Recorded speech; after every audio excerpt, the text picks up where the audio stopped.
안녕하세요. 오늘은 개인 사업자와 법인 사업자 모두 사업을 하기 위해서 인건비 지급을 해야 하는데요. 이 인건비에는 어떤 종류가 있고 이를 위해서는 어떤 절차를 거쳐야 하는지 세무적으로 같이 한번 보도록 하겠습니다. 사업자가 지급하는 인건비를 사업장 비용 처리하기 위해서요. 모든 인건비에 대해서 이제 거쳐야 하는 절차가 보통 이렇게 나눠지는데요. 처음으로 인건비 지급을 할 때 그 다음은 이제 세금 원천 징수를 해야 되고요. 그리고 그 원천 징수된 세금을 신고 납부를 해야 됩니다. 그리고 이 신고 납부 한 원천 징수 내역을 1년치를 모아가지고 그 세부 내역을 그 지급 명세에 신고를 해줘야 되는데요. 이 모든 절차를 거쳐야지 그 사업자 입장에서 인건비를 자기 사업에 관련된 비용으로 처리가 가능하게 됩니다. 그럼 인건비에는 어떤 것들이 있을까요? 먼저 맨 처음으로 이제 근로소득이 있습니다. 가장 많은 대표적인 인건비인데요. 근로계약한 종업원에게 지급한 인건비로서 아까도 말씀드렸지만 인건비 중에서 가장 흔하고 대표적인 거라고 할 수 있겠죠.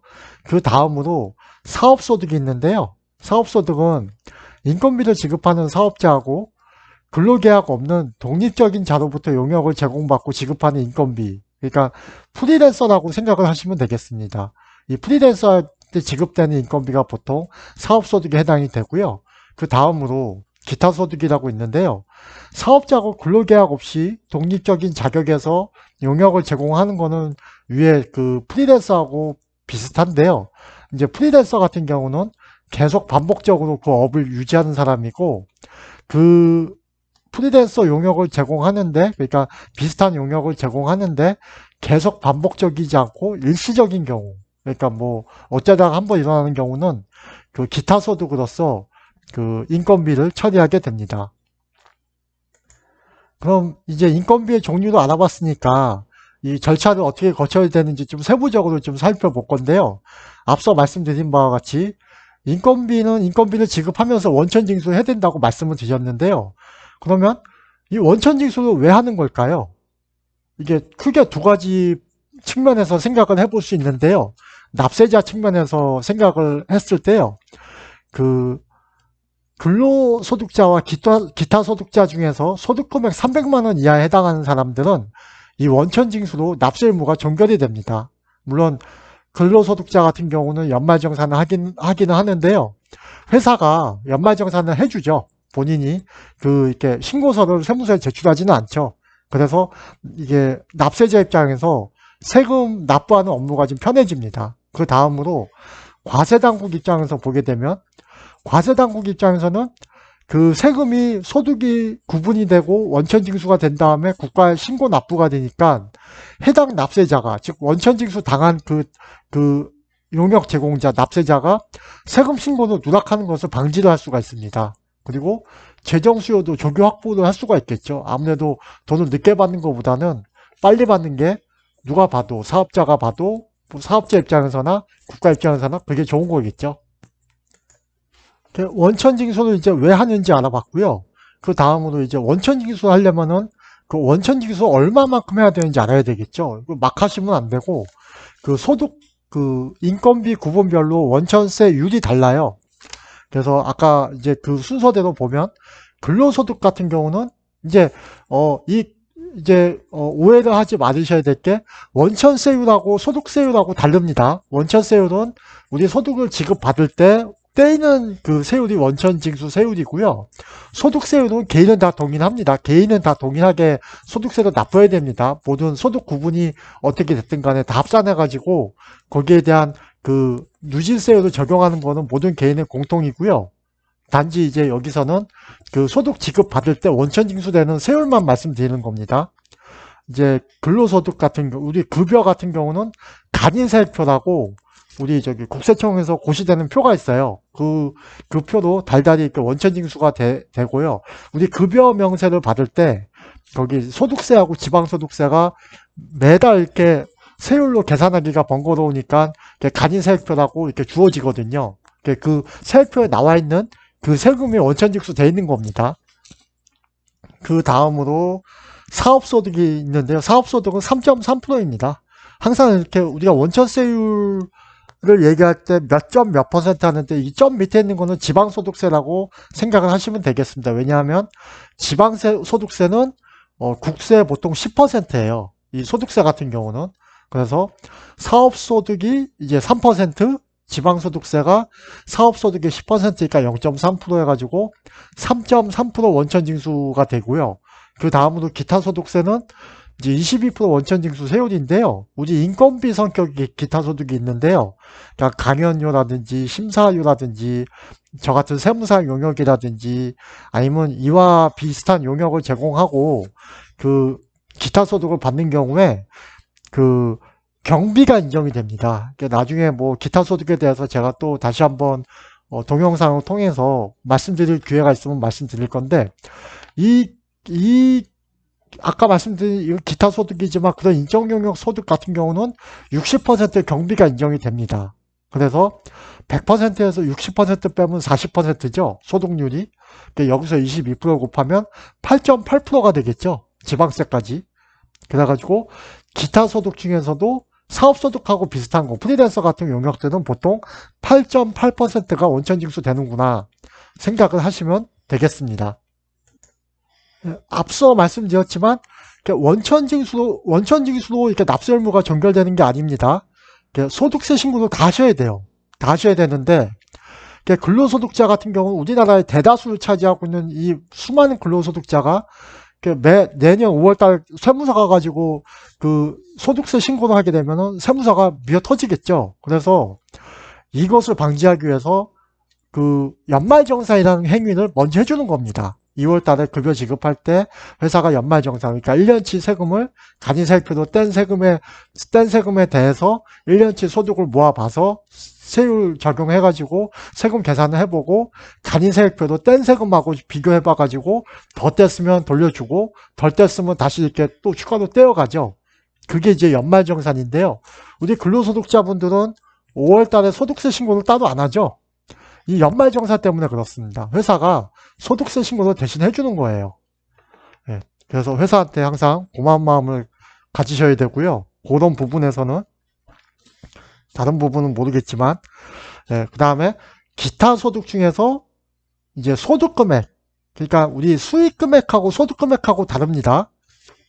그러니까 아까 말씀드렸듯이 그 인적 용역의 기타 소득은 경비 60% 인정이 된다고 그랬죠. 의제로. 그러면 그 40%가 소득 금액이 되는 겁니다. 예, 그래서 기타 소득 금액 300만 원 이하인 자는 이게 좀 금액이 작잖아요. 그래서 5월달에 원래는 신고도 해야 되는데 국가 입장에서 좀 선처를 베푸는 거죠. 우리가 좀 바쁘니까 너는 그냥 그걸로 끝내주겠다 해가지고 본인 선택하에 원천징수 된 걸로 끝내줄 수가 있습니다.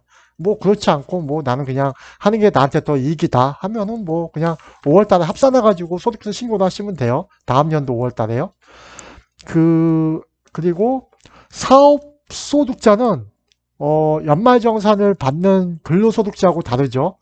그 원천징수는 그냥 말 그대로 원천징수 기납부세액의 의미만 가지고 있고 어떤 사업자든 다음 연도 5월달에 소득세 신고 의무가 있습니다. 물론 원천징수된 세금은 다 보전을 해줍니다. 그 기납부세액 공제로 해가지고.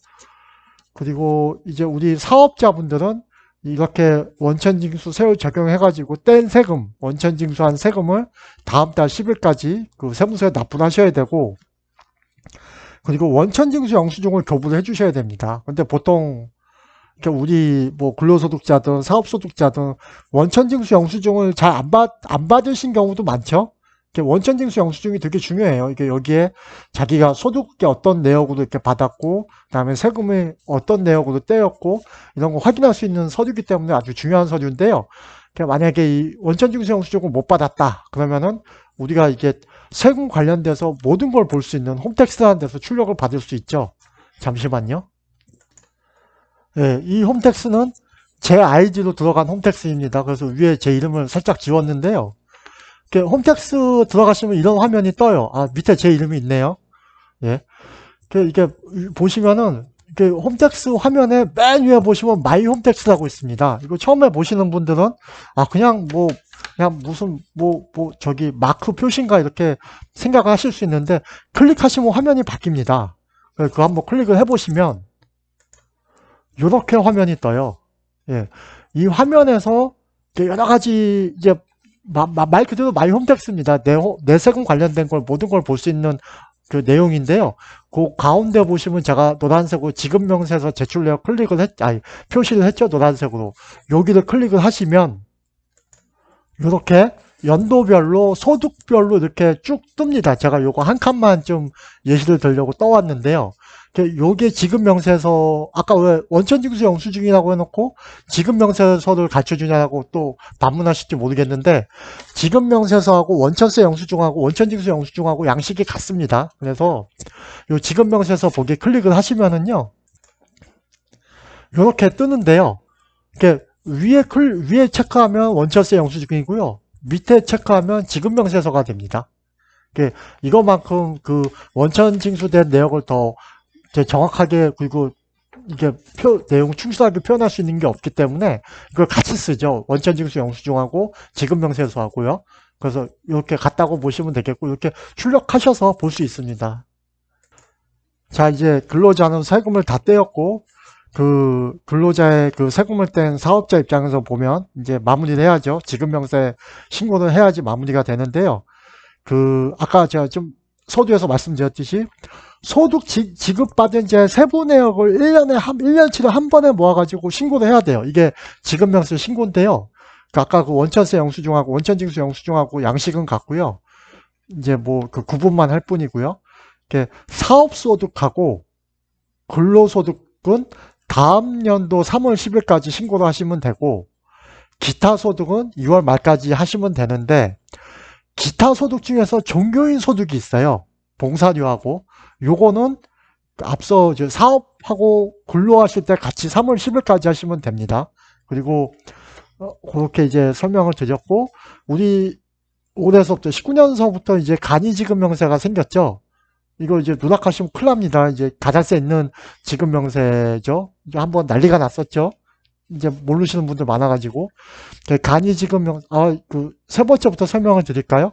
일용 근로소득은 매 분기 걸 모아가지고 다음 달, 그러니까 1분기 거는 4월 말, 2분기 거는 7월 말 이렇게 다음 달 말까지 신고를 하시고 대신 이제 고용보험 근로복지공단에 신고를 하신 게 있으면은 이제 요거는 안 하셔도 됩니다. 이제 그렇게 이제 종료가 되겠고요. 이종근로 소득은 간이 지급명세 요거 주의하셔야 됩니다. 우리가 지급명세 신고를 앞에서 하니까 그러니까 1년에 한 번 하니까 이게 있는지 잘 모르시는 분들 많아요. 이거 가산세 있는 모든 지급명세서가 다 가산세 있지만 이것도 가산세 있습니다. 간이지급명세도. 그래서 꼭 잊지 마시고 반기말 그러니까 근로사업 기타소득 지급명세 신고도 하셔도 간이지급명세 중복으로 반기마다 반기 끝나고 다음 달 말까지 그러니까 상반기는 7월 말 하반기는 다음 년 1월 말까지 신고를 꼭 해주셔야 됩니다. 자, 오늘은 사업자를 위해서 사업자분들이 인건비를 지급하고 내 비용을 처리하려면 어떤 절차를 거쳐야 되는지 설명을 드렸습니다. 좀 도움이 되셨으면 좋겠고요. 오늘은 이상입니다.